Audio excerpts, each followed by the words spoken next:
Maoist party అగ్రనేత నంబాల కేశవరావు ఎన్కౌంటర్లో మృతి చెందడంతో మావోయిస్టు పార్టీకి భారీ ఎదురుదెబ్బనే చెప్పుకోవచ్చు. అసలు నంబాల మృతి పట్ల మాజీ మావోయిస్టులు ఏం చెప్తున్నారు? ప్రస్తుతం మనతో గాజాల అశోక్, కలియా సైతు మనతో ఉన్నారు. ఒకసారి వారితో మాట్లాడదాం. చెప్పండి అన్న, ఏంది అసలు మావోయిస్టు పార్టీకి ఇది ఒక ఎదురుదెబ్బేనా? నిజంగా ఈ నంబాల ఎన్కౌంటర్ అనేది జరగడానికి ఎట్లా చూస్తున్నారు మీరు? నంబాల ఎన్కౌంటర్ అనేది నిజంగా వాస్తవానికి మావోయిస్ట్ పార్టీకి పెద్ద నష్టమే అది. ఆ, అయితే నంబాల ఎన్కౌంటర్ విషయంలో ఇప్పుడు చాలా రకాల అనుమానాలు కూడా వ్యక్తం అవుతున్నాయి. అది ఏదన్నది ఇంకా వాళ్ళ పార్టీ ప్రకటిస్తే తప్ప వాస్తవంగా అక్కడ ఏం జరిగిందనేది తెలియడం కొంత టైం పట్టవచ్చు. సరే, వాళ్ళు ఉన్న పరిస్థితులలో ప్రకటన రావడం కూడా ఇప్పుడు మనం చూస్తున్నాం. కరగుట్ట దాడి అప్పుడు కానీ మిగతా సందర్భాల్లో కానీ కొంత సమయం అయితే పడుతున్నది ఏం జరుగుతున్నదని తెలుసుకునేటువంటి. అయితే ఎనీహౌ ఏదేమైనా అంటే ఒక సుదీర్ఘకాలం దగ్గర దగ్గర 4.5 దశాబ్దాలు 5 దశాబ్దాల పాటు విప్లవోద్యమంలో సాధారణ కార్యకర్త నుంచి మొదలుకొని ఆ పార్టీ మొత్తం పూర్తి స్థాయి పార్టీని నడిపించేటువంటి నాయకుడిగా ఎదిగినటువంటి నంబాల కేశవరావు సుదీర్ఘ అనుభవం కలిగినటువంటి నాయకుడు. సిద్ధాంతపరంగా అయినా రాజకీయంగా అయినా ముఖ్యంగా మిలిటరీ వ్యవహారాల్లో ఆ పార్టీని దానికి ఒక ఆర్మీ నిర్మాణం చేయాలనేటువంటి లక్ష్యంతో పనిచేసినటువంటి నాయకుడు కాబట్టి తప్పకుండా అది తీవ్రమైన నష్టంగానే ఉంటుంది వాళ్ళకు. రాష్ట్రాయి పార్టీ నాయకుడు, సెక్రటరీ, కార్యదర్శిగా పనిచేస్తున్న నాయకుడు, నిజంగా అతన్ని బలగాలు మట్టుబెట్టాయంటే నిజంగా మావోయిస్టు పార్టీ బలవంతం తగ్గిందనుకోవాలి. నిజంగా ఎక్కడెక్కడ గ్రూపులుగా విడిపోవడంతోనే అసలు ఈ సాధ్యమైంది. ఎట్లా ఎట్లా అంతర్స్థాయి నేతను దాదాపు 5 అంచెలు 7 అంచెల భద్రత ఉందని చెప్తుంటారు. సో ఇట్లా ఆయనను ఎన్కౌంటర్లో చంపడం అనేది ఎట్లా సాధ్యమవుతుంది? అంటే చెప్పలేము అక్కడ ఏం జరిగింది అనేది అక్యురేట్గా వాళ్ళ పార్టీ ప్రకటిస్తే తప్ప మనం పూర్తిగా నిర్ధారణకు రాలేము. కానీ జరిగిన సంఘటన బట్టి చూసినప్పుడైతే తక్కువ సంఖ్యలోనే అక్కడ వాళ్ళ టీం ఉన్నదన్నది అయితే అనిపిస్తున్నది. అయితే అది వాస్తవంగా జనరల్గా కేంద్ర కమిటీ గతంలో మేము పనిచేసినప్పుడు ఉన్న అనుభవం రీత్యా అయితే ఒక ఒక రాష్ట్ర స్థాయి నాయకత్వానికే చాలా ఎక్కువ సంఖ్యలో భద్రత ఉండడం అనేది చూసినాము. కేంద్ర నాయకత్వానికి తప్పనిసరిగా 100 నుంచి 150 మంది వాళ్ళ వెంట ఉండి వాళ్ళను రక్షించుకోవడం కోసం ప్రయత్నం చేయడం అనేది అయితే గతంలో ఉన్నటువంటి అనుభవం. అయితే మారిన పరిస్థితుల నేపథ్యంలో వాళ్ళు మరి ఎలాంటి ఫార్మేషన్స్ని ఉపయోగిస్తున్నారు, అందులో భాగంగా ఏమైనా వాళ్ళు డిసెంట్రలైజ్డ్గా టీమ్స్ను వేరు చేస్తూ చిన్న టీమ్స్గా ప్రయాణం చేస్తున్నారా ఏంది అనేది వాళ్ళు ప్రకటిస్తే తప్ప తెలియదు మనకు. అంటే ఇప్పుడు ప్రస్తుతం నంబాల మృతి తర్వాత ఎవరు అసలు ఆ రేసులో ఎవరు ఉండబోతున్నారు? కార్యదర్శి పోస్ట్ చాలా కీలకము. సో ఆ స్థాయి నేతలు ఎవరైనా మిగిలి ఉన్నారా? నిజంగా ఎవరు ఎవరు ఈయన స్థానం ఎవరు భర్తీ చేస్తారు అసలు? అంటే వాస్తవంగా మావోయిస్ట్ పార్టీలో సీనియర్ నాయకత్వం ఇంకా చాలామంది ఉన్నారు. అంటే నంబాల అంటే గణపతి తర్వాత నంబాల ఇవాళ పార్టీ నాయకుడు అయిండు. ఆయన మొదటి నుంచి అంటే పీపుల్స్ వార్ పార్టీ ఏర్పడినప్పటి నుంచి కూడా ఫౌండర్ నేతగా ఉన్నటువంటి వ్యక్తి. అయితే ఆ తర్వాత తరం కానీ అప్పుడు వాళ్ళతో కలిసి పనిచేసినటువంటి తరం కూడా ఇంకా చాలామంది పార్టీలో సెంట్రల్ కమిటీలో ఉన్నారు, సీనియర్ నాయకత్వం అయితే ఉన్నారు. సరే, అది ఇప్పుడు ఈ నష్టాన్ని పూడ్చుకోవడంలో భాగంగా ఇప్పుడున్న ఉద్యమ పరిస్థితికి అంటే దేశవ్యాప్తంగా వాళ్ళు కొంత సెట్ బ్యాక్ అయినటువంటి స్థితిలో ఉన్నారు కాబట్టి ప్రస్తుతం ఉన్నటువంటి ఉద్యమ స్థాయి రీత్యా ఉద్యమాన్ని నడపడానికైతే ఆ పార్టీలో ఇంకా నాయకత్వం ఉందనేది నేనైతే నమ్ముతున్నాను. ఒకవైపు ఆజాద్ పేరుతోని కాల్పుల విరమణ ప్రకటిస్తున్న 6 నెలలని మా ప్రకటన కూడా వచ్చింది మావోయిస్టుల నుంచి. నిజంగా ఈ ప్రకటనను ప్రభుత్వం పట్టించుకోలేదు. ప్రస్తుతం ఆ చర్చల వైపు కూడా ఎటువంటి ముందస్తు ప్రణాళికలు కూడా చేయట్లేదు. సో దీన్ని బట్టి మావోయిస్టు పార్టీ పూర్తిగా నిర్మూలన లక్ష్యం కేంద్ర ప్రభుత్వం పనిచేస్తుంది. అసలు ఏంటి ఈ రెండింటి మధ్యలో ఒక కోఆర్డినేషన్ జరగడానికి, శాంతి జరగడానికి ఇటు ఒక టీం కూడా ఏర్పడైంది. సో ఎట్లా ఇవన్నీ కలిసి శాంతి జరగాలంటే ఏం జరగాలి, ఏం జరగాలని కోరుకుంటున్నారు? అంటే వాస్తవంగా శాంతి చర్చలు అనేది ఎజెండా మీదకి రావడానికి ప్రధానంగా మావోయిస్ట్ పార్టీ తన వైపు నుంచి పదే పదే ఈ ప్రకటన చేస్తూ వస్తున్నది. బయట ఎట్లాగూ కొంతమంది ప్రజాస్వామ్య ప్రియులైనటువంటి మేధావులు వీళ్ళంతా కూడా ప్రయత్నాలు చేస్తూనే ఉన్నారు. అల్టిమేట్గా దానికి మద్దతుగా చాలామంది ఇవాళ మన తెలంగాణలో కానీ ఇతర రాష్ట్రాల్లో కూడా రోడ్డు మీదకి వచ్చి చాలామంది ప్రదర్శనలు చేస్తున్నారు, కేంద్ర ప్రభుత్వాన్ని విజ్ఞప్తి చేస్తున్నారు, డిమాండ్ చేస్తున్నారు. కానీ ఇలాంటి వాతావరణం ఇవాళ దేశవ్యాప్తంగా నెలకొని ఉన్నది. వాస్తవం చెప్పాలంటే ఈ ఈ తరుణంలో అంటే వాళ్ళు పూర్తిగా ఒక రకంగా కాల్పుల విరమణను మేము స్వీయ కాల్పుల విరమణ పాటిస్తున్నాం అనేటువంటి పద్ధతిలోనే ఇప్పుడు వాతావరణం అంతా కూడా నెలకొని ఉన్నటువంటి సమయంలో ఈ దాడి చేయడం అనేది అయితే సరైంది కాదనేది నేను బలంగా చెప్పదలుచుకున్నా. ఎందుకంటే మనము అంటే దేశాల మధ్య యుద్ధాలు జరుగుతున్న చోట కానీ ఈ దేశంలోనే ఇప్పుడు ఈశాన్య రాష్ట్రాల్లో అనేక అక్కడి పోరాట సంస్థలతోని కేంద్ర ప్రభుత్వం గతంలో చర్చలు జరిపింది.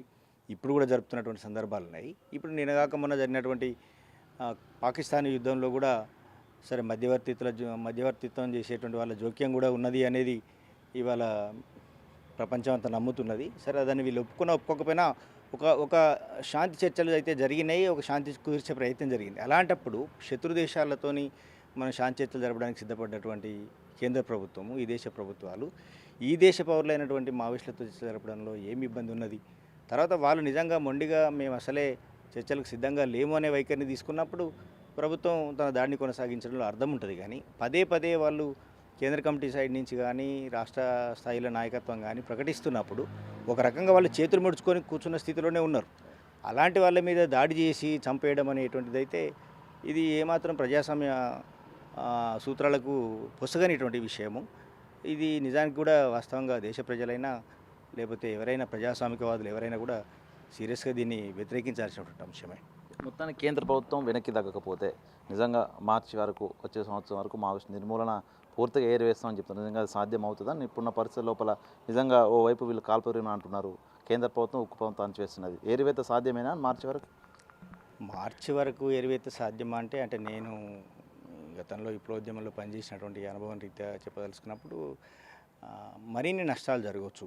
ఇప్పుడు కేంద్ర ప్రభుత్వం ఏదైతే ఈ దాడిని కొనసాగిస్తుందో ఈ దాడి ఇలాగే కొనసాగిస్తూ పోయినట్లయితే మరిన్ని నష్టాలు, కొంత తీవ్రమైన నష్టాలు కూడా జరుగుతాయి అనేది మనం అంచనా వేయవచ్చు ఇప్పుడు జరుగుతున్నటువంటి పరిణామాల రీత్యా చూసినప్పుడు. కానీ మొత్తంగానే దాన్ని తుడిచిపెట్టడం అనేది అయితే అది సాధ్యమయ్యే పని కాదు. కాకపోతే వాళ్ళు అనుకుంటున్నది కూడా కేంద్ర ప్రభుత్వం అనుకుంటున్నది కూడా ఏంటంటే ప్రధాన నాయకత్వం, ముఖ్యమైన నాయకత్వాన్ని కొంతమందిని మనం ఇట్లా చంపేయగలిగితే ఆటోమేటిక్గా దాని ప్రభావాన్ని తగ్గించడం అనేదాన్ని మనం చూపెట్టచ్చు సమాజానికి అనేది కేంద్ర ప్రభుత్వం భావిస్తున్నది కావచ్చు. అయితే వాళ్ళ ఉద్దేశం కూడా ఏంటిది అంటే నేను గతంలో కూడా చెప్తున్నా, వాళ్ళ ఉద్దేశం కూడా ఏంటంటే కేంద్ర ప్రభుత్వంలో ఇప్పుడు ప్రస్తుతం బీజేపీ ఈ దేశంలో పరిపాలిస్తున్నది. బీజేపీకి గత 2 సార్లు బీజేపీ అధికారంలోకి వచ్చింది. ఇప్పుడు 3వసారి కూడా మొన్నటి ఎన్నికల్లో కొంత కష్టంగానే అధికారంలోకి వచ్చింది. అయితే వాళ్ళ చేతిలో నేను అనుకుంటున్నదంటే వాళ్ళ చేతుల్లో సమయం కూడా తక్కువ ఉంది. గతంలో చాలా పెద్ద పెద్ద కంపెనీలతోని ఆదివాసీ ప్రాంతాల్లో ఖనిజాలని నిక్షేపాలని తీయడం కోసం ఎంఓయూలు చేసుకొని ఉన్నాయి ప్రభుత్వాలు. అటువైపు వాళ్ళు పెట్టుబడిదారీ వర్గాలంతా కూడా ఒత్తిడి చేస్తున్నారు ప్రభుత్వాల మీద, మాకు ఎంఓయూలు చేసుకున్న వాటన్నిటిని అప్పగించమనేటువంటిది. కాబట్టి రేపు మళ్ళీ 4వసారి బీజేపీ అధికారంలోకి వస్తుందో రాదో ఈ దేశంలో పరిస్థితి ఎట్లా మారుతుంది, ప్రజలు ఏ నిర్ణయం తీసుకుంటారో చెప్పలేము. మొన్నటిసారే కొంత కష్టంగా వచ్చింది కాబట్టి ఈ తక్కువ సమయంలోనే మేము ఆ ప్రాంతాలన్నింటినీ కూడా క్లియర్ చేసి మేము ఇప్పుడు మీ కార్పొరేట్ వర్గాలన్నిటి కూడా మేము తివాచి పరచాలనుకుంటున్నాం అనే దాన్ని మాత్రం స్పష్టంగా కేంద్ర ప్రభుత్వం చెప్పదలుచుకున్నది. దాంట్లో భాగంగానే ఇప్పుడు ఎవరు దాని కాదన్నా అవునన్నా ప్రభుత్వం దాడికే పాల్గొనడం అనేటువంటిది కొనసాగుతున్నది. ఎందుకంటే రాష్ట్ర ప్రభుత్వాలు కూడా అక్కడక్కడ స్పందిస్తున్నాయి. వాళ్ళంతటా వాళ్ళు చర్చలకు వస్తామంటే చర్చలకు రానివ్వండి, చర్చలకు వస్తే కదా ఏంటో విషయాలు తెలుస్తుంది. చాలా రకాల అభిప్రాయాలు వస్తున్నాయి. ఇప్పుడు మన తెలుగు ప్రాంతంలో కూడా వాళ్ళు పూర్తిగా ఆయుధాలని వదిలిపెట్టేటువంటి నిర్ణయం తీసుకొని వస్తే మంచిదని కొంతమంది అంటున్నారు. కొంతమంది సరెండరే కావాలంటున్నారు. సరెండర్ కావాలనేది షరతు కాదు. ఎందుకంటే సరెండర్ అయిన వాళ్ళతో చర్చలు ఏముంటాయి, ఇంకా అవసరం లేదు. కాబట్టి వాళ్ళు నిజంగా వాళ్ళు చర్చలకు వచ్చినప్పుడు పౌర సమాజంగా ఇక్కడ ఉన్నటువంటి మేధావులైనా ప్రజాస్వామికవాదులైనా ప్రజలైనా ఎందుకు ఇంకా అనవసరపు ఈ త్యాగాలు అనేటువంటి అభిప్రాయం కలిగిన వాళ్ళు ఎవరైనా సరే వాళ్ళ అభిప్రాయాల్ని మావోయిస్టుల ముందు కూడా పెట్టచ్చు, వాళ్ళ మీద ఒత్తిడి చేయొచ్చు. వాళ్ళ అవసరమైతే ప్రజలు బలంగా భావిస్తున్నారనేది వాళ్ళకి అర్థమయ్యేటట్టుగా అభిప్రాయాలు చెప్పొచ్చు. తద్వారా వాళ్ళు కూడా ఆలోచించుకునే అవకాశం ఏర్పడుతుంది కదా. కానీ మొత్తంగా నువ్వు అసలు చర్చలకే అవకాశం లేదని చెప్పి మేము నిర్మూలిస్తామనేది అయితే ప్రభుత్వం అనుకుంటున్నదో పూర్తి స్థాయి నిర్మూలన అనేది అసాధ్యమైన విషయం. నంబాల స్థాయి నాయకుడినే బలగాలు మట్టు పెట్టాయంటే మిగతా ఉన్నటువంటి టీమ్స్ కానీ విభాగాలు కానీ అన్నీ సరెండర్ అయ్యే అవకాశం లేదా? నిజంగా ఆ స్థాయి సమకాలీకుడు మళ్ళీ పార్టీలోకి తీసుకోవడానికి, ఆ పదవి ఇవ్వడానికి, ఆ పదవి లోపల ఉండి గైడ్ చేయడానికి నిజంగా ఎంత టైం పట్టే అవకాశం ఉంటుంది ఈ పరిస్థితి లోపల?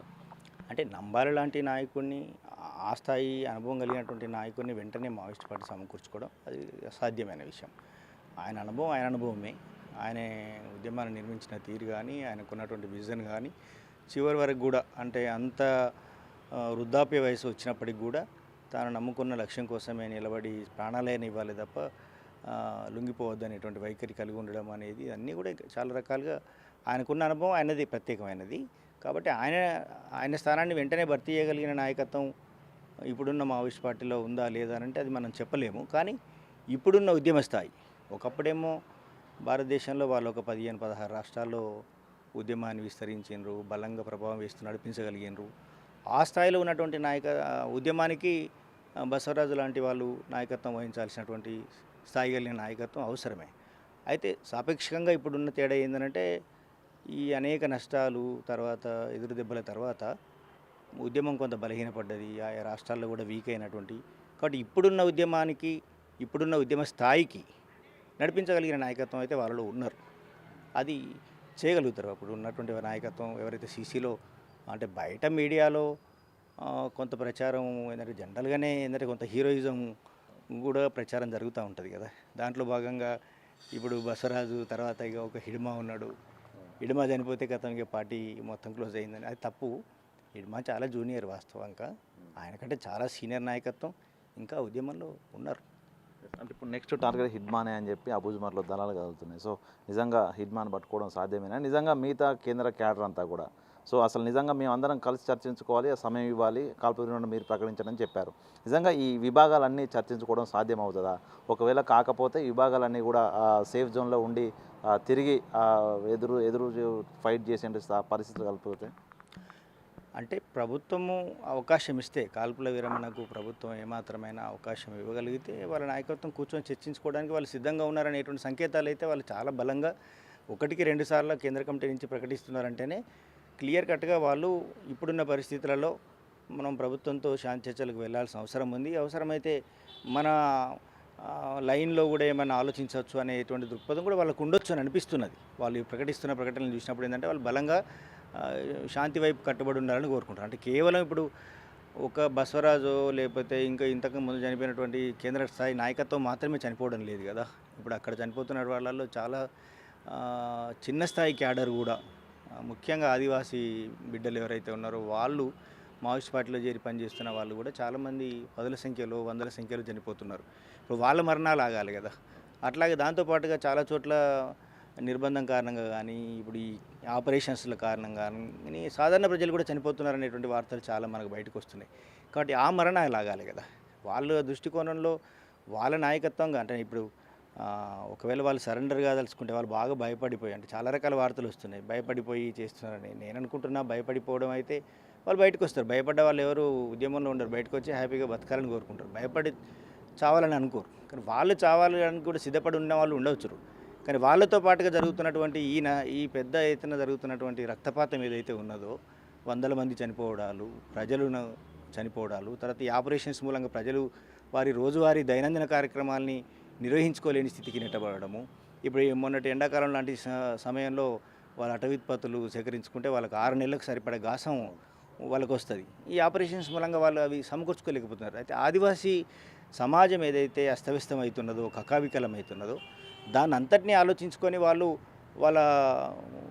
బేసిజాలకు పోకుండా మేము ఈ శాంతి నెలకొనాలి, ఈ రక్తపాతం ఆగిపోవాలి, ఆదివాసీ సమాజం కకావికలం అయ్యడం ఆగిపోవాలనే దాన్ని వాళ్ళు ప్రకటిస్తున్నారు.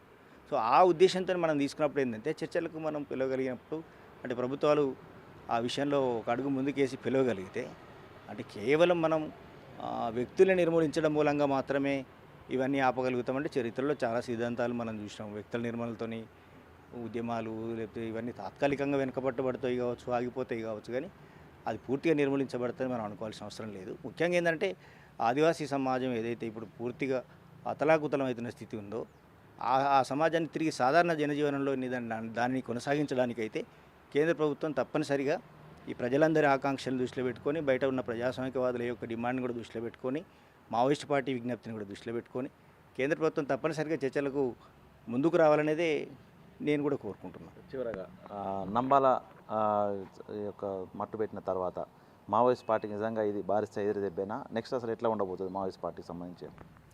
తప్పనిసరిగా నంబాల కిషోర్రావు నష్టం అనేది మావోయిస్ట్ పార్టీకి చాలా తీవ్రమైనటువంటి నష్టమే. అయితే నేను అదే అంటున్నా. ఇప్పుడున్న నేను అందులో పనిచేసినటువంటి అనుభవం నుంచి చెప్తున్నది అంటే ఇప్పుడున్న వాళ్ళ ఉద్యమ స్థాయి రీత్యా చూసినప్పుడు ఇప్పుడున్న ఉద్యమాన్ని కోఆర్డినేట్ చేయగలిగేటువంటి స్థాయిలో ప్రస్తుతం ఉన్న నాయకత్వం అయితే దీన్ని కోఆర్డినేట్ చేసుకోగలిగేటువంటి స్థాయి కలిగిన నాయకత్వం అయితే ఉన్నారు. ఇంకా ఉద్యమంలో ఉండి వాళ్ళు పనిచేసేటువంటి స్థాయి కలిగిన వాళ్ళు అయితే ఉన్నారు. అయితే కాకపోతే ఇప్పుడు ఇంత కోఆర్డినేషన్ దెబ్బతినిపోయి పూర్తిగా పెద్ద ఎత్తున దాడికి గురవుతున్నటువంటి సమయంలో డెఫినెట్గా వాళ్ళకు కొంత ఇబ్బంది కలిగేటువంటి వాస్తవమే. కోఆర్డినేషన్ కూడా ఇబ్బందిగా మారుతుంది అనేది వాస్తవమే. అయితే కేవలం ఈ యాంగిల్ నుంచి కాకుండా మనం ఇందాక చెప్పినట్టుగా ఆదివాసీ సమాజం యొక్క నష్టాల్ని, అక్కడ పడుతున్నటువంటి ఇబ్బందుల్ని దృష్టిలో పెట్టుకొని అయితే మనం అంటే నిజంగానే ప్రజాస్వామికవాదులు రకరకాల అభిప్రాయాలు వ్యక్తం చేస్తున్న వాళ్ళందరి అభిప్రాయాలు కూడా వాళ్ళు చర్చలకు వచ్చినప్పుడు వాళ్ళ ముందు పెట్టొచ్చు. మీరు ఇంకా ఎందుకు అంటే సుదీర్ఘకాలం దాదాపు ఒక 50 సంవత్సరాలుగా ఈ దేశంలో ఇప్పుడు మావోయిస్ట్ పార్టీ కానీ ఇతర ఎమ్మెల్యే పార్టీలు కానీ ఉద్యమాలు కొనసాగిస్తూ వస్తున్నాయి. సుదీర్ఘకాలం జరిగింది. ఈ సుదీర్ఘకాలం తర్వాత నిజంగానే ఈ ఉద్యమాల మూలంగా వచ్చినటువంటి కొన్ని సామాజిక, ఆర్థిక, రాజకీయపరమైన మార్పులు కూడా స్పష్టంగా కనబడుతున్నాయి మనకు. కాబట్టి రేపు భవిష్యత్తులో ఇంకా ఏదైనా మార్పు జరగాలనుకున్నప్పుడు మీరంతా ఎట్లా ఇంకా ఆ పంతా కాకుండా లైన్ కాకుండా ఇంకేం తీసుకొని కొట్లాడితే బాగుంటుందని బయట ఉన్న సమాజం అంతా కూడా వాళ్ళని డిమాండ్ చేయొచ్చు, వాళ్ళని విజ్ఞప్తి చేయొచ్చు. తద్వారా వాళ్ళు ఆలోచించుకునే అవకాశం కల్పించవచ్చు. కాబట్టి అంతిమంగా నేను చెప్పదలుచుకుంది ఏంటంటే మన బిడ్డల్ని మనం చంపుకోవడం అనేటువంటి స్థితి నుంచి వాళ్ళు అసలే వినకుండా మొండిపట్టుగా ఉండి మేము ఇదే చేస్తామని అనుకునే పరిస్థితి ఉన్నప్పుడు సరే ప్రభుత్వాలు శాంతి భద్రతల కొనలు తీసుకునే నిర్ణయాల్ని మనం ఎంతో కొంత మేరకు సమర్థించే వాళ్ళు కూడా ఉంటారు. కానీ మేము పూర్తిగా మేము కాల్పుల విరమణ చేసి చర్చకు రావడానికి సిద్ధంగా ఉన్నామన్న తర్వాత కూడా పోయి చంపేయడం అనేటువంటిది మాత్రం అది దుర్మార్గం. అది తప్పనిసరిగా దాన్ని మనం వ్యతిరేకించాల్సిన అవసరం ఉంది. చర్చలకు ఇప్పటికి కూడా అవకాశం ఉంటే చర్చలు తప్పనిసరిగా కేంద్ర ప్రభుత్వం చేయాలనేదే నేను కోరుతున్నాను. Thank you. ఇది మొత్తంగా మాజీ మావోయిస్టు గాజర్ అశోక్ స్పందన. నంబాల మృతి మావోయిస్టు పార్టీకి తీరని లోటైనప్పటికీ కూడా ఆ స్థానాన్ని భర్తీ చేయగలిగే నాయకత్వం మావోయిస్టు పార్టీలో మిగిలే ఉంది. అయితే కేంద్ర ప్రభుత్వం శాంతి చర్చల పేరుతో ఇప్పటివరకు కేంద్ర కమిటీ, రాష్ట్ర కమిటీలు లేఖలు రాస్తున్నా స్పందించకపోవడం దారుణమంటూనే ప్రజాస్వామికవాదులు కేంద్ర ప్రభుత్వం ఒత్తిడి తెచ్చి శాంతి చర్చలు వెళ్ళే విధంగా కేంద్ర ప్రభుత్వంపై ఒత్తిడి చేయాలని కూడా కోరుతున్న పరిస్థితి. వీడియో సంతోష్తో వేణు బిగ్ టీవీ, వరంగల్.